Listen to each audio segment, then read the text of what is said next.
Picture this.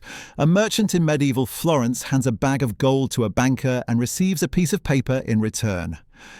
That paper, worthless to anyone else, becomes more powerful than armies, more valuable than kingdoms, and more transformative than any invention in human history. That piece of paper was the birth of modern banking, and the force that turned it into the most profitable business on earth wasn't innovation or genius. It was war. Every conflict in history has been decided not just by courage or strategy, but by one simple question: who can afford to keep fighting the longest? The answer to that question built the financial system that controls your life today. From the battlefields of ancient Rome to the trenches of World War I, from Napoleon Wars of the Cold War, every march across Europe to the proxy major conflict became a laboratory for financial innovation. And the bankers who funded these wars didn't just profit from destruction, they discovered something far more valuable. They learned how to turn human ambition, fear, and desperation into permanent streams of wealth. War taught bankers three lessons that changed everything. First, governments will pay any price to survive. Second, debt can be packaged, sold and traded like any other commodity. And third, the longer a conflict drags on, the more profitable it becomes for those holding the purse strings. And these weren't accidents or side effects. They were deliberate discoveries that shaped how money flows through the world today. Think about it. Every time you take out a mortgage, swipe a credit card, or watch your government announce another trillion-dollar spending package, you're participating in a system designed in the counting houses of wartime Europe. The techniques that finance the 100 Years' War are the same ones that fund modern corporations. The innovations that paid for Napoleon's cannons are the blueprints for today's bond markets. War didn't just change how battles were fought, it revolutionized how wealth was created, concentrated, and controlled. But this story doesn't start with grand battles or famous generals. It starts with a problem that every ruler in history faced. How do you pay for something that costs more than you have? Ancient kings solved this by melting down temple treasures or demanding tribute from conquered peoples. But smart merchants in Italian city-states saw an opportunity that would make them richer than any emperor. They realized that war wasn't just destruction, it was the ultimate business opportunity. The first breakthrough came during the Crusades. Italian merchants didn't just sell supplies to armies marching toward the Holy Land. They created the financial infrastructure to move money across continents without physically transporting gold or silver. Letters of credit, bills of exchange, and promissory notes turned paper into power. A knight could deposit coins in Venice and withdraw funds in Constantinople using nothing but a signed document. For the first time in history, money became information, and information could travel faster than armies. But the real transformation began when these same merchants started lending directly to kings. European monarchs were locked in constant warfare, and traditional methods of raising funds couldn't keep pace with the costs of professional armies, siege engines, and fortified castles. Enter the Italian banking houses. Families like the Medici, the Fuggers, and the Lombards didn't just lend money. They created entire financial ecosystems around war. They advanced funds for military campaigns, collected taxes on behalf of governments, and managed the complex web of debts that kept kingdoms functioning. Here's where it gets interesting. These early bankers discovered that war debt was actually more profitable than peace. A king who borrowed money to build a palace might default if his kingdom prospered, and he decided he didn't need the bankers anymore. But a king who borrowed money to fight a war had no choice but to keep borrowing. Armies needed constant supplies. Soldiers demanded regular pay. Fortifications required ongoing maintenance.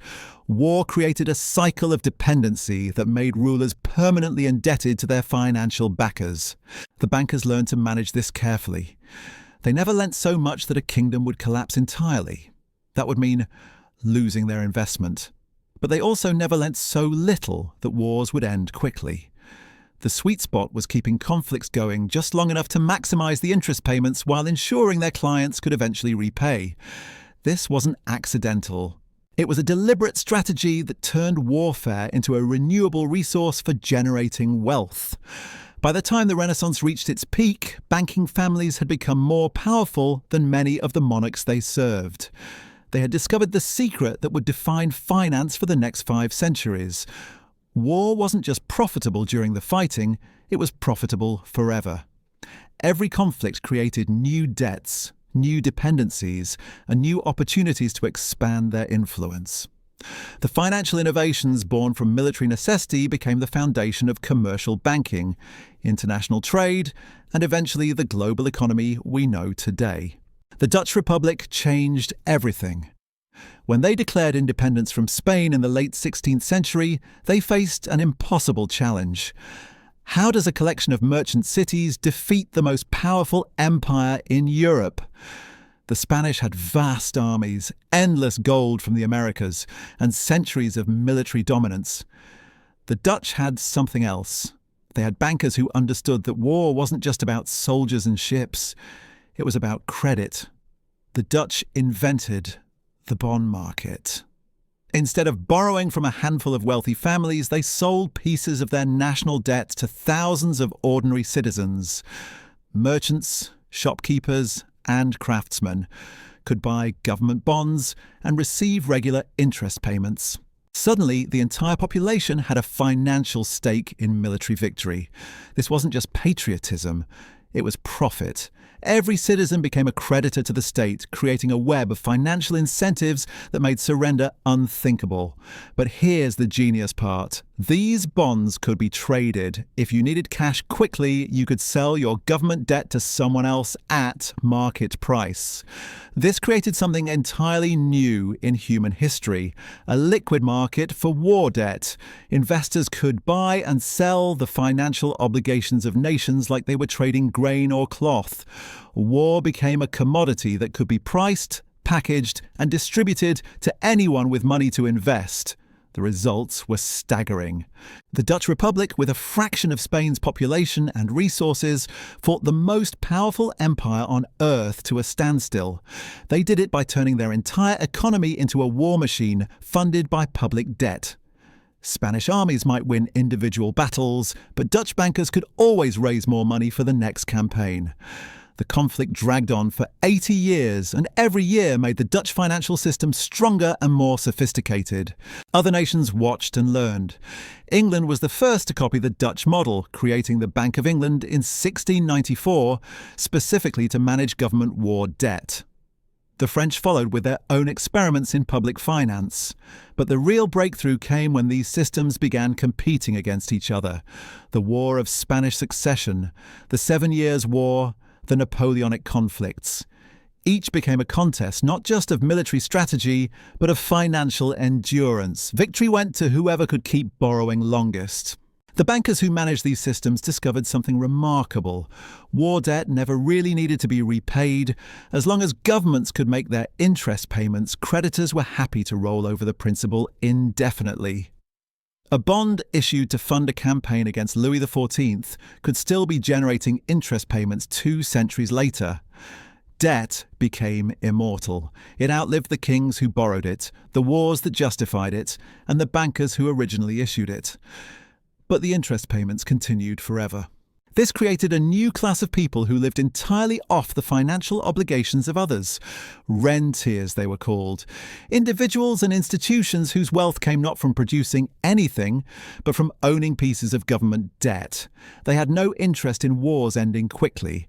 Peace meant lower interest rates and fewer opportunities for new lending. Conflict meant higher returns and expanding portfolios. The financial class developed a vested interest in maintaining international tensions. This was never about financing wars. It was about building a machine that could extract wealth from human conflict forever. Every mortgage payment you make, every government bond in your pension fund, every credit card statement that arrives in your mail traces its DNA back to those medieval counting houses where bankers first realized that debt doesn't disappear. It multiplies. Today's financial system isn't broken. It's working exactly as designed by people who understood that the most profitable business in history isn't selling products. It's selling time itself, packaged as promises to pay tomorrow what you spend today. War didn't just fund banking. War taught banking how to fund everything else, and the lesson it learned was simple.